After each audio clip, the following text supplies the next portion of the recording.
Pupunta tayo ngayon ng Malolos para mag-ayos ng isang Lenovo IdeaPad Gaming. So, RAM upgrade din to. Kaya kinuha ko na yung bag ni Draymond. At pinagbabaklas ko na yung tornilyo at may napansin ako dito. Sabi ko, bakit wala ng tornilyo itong dalawa? Sabi niya, di niya daw alam kasi di pa naman daw niya napapagawa to. Kaya, sige, pinaklas ko na to. Pasensya na kayo sa boss ko. Imbis na pera dumating yung December, plema dumating eh.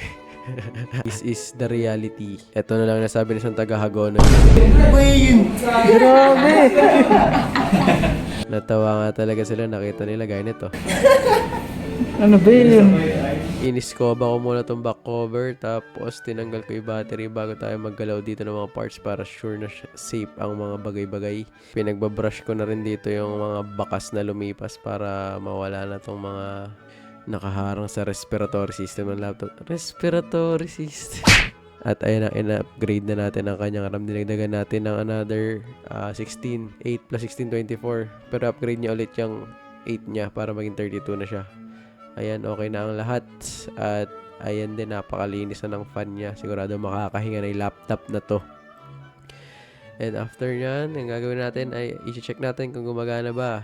Let's try kung gumagana ba ang kanyang laptop. Ayun, 24 na. So, yan, gumagana. Kaya naman,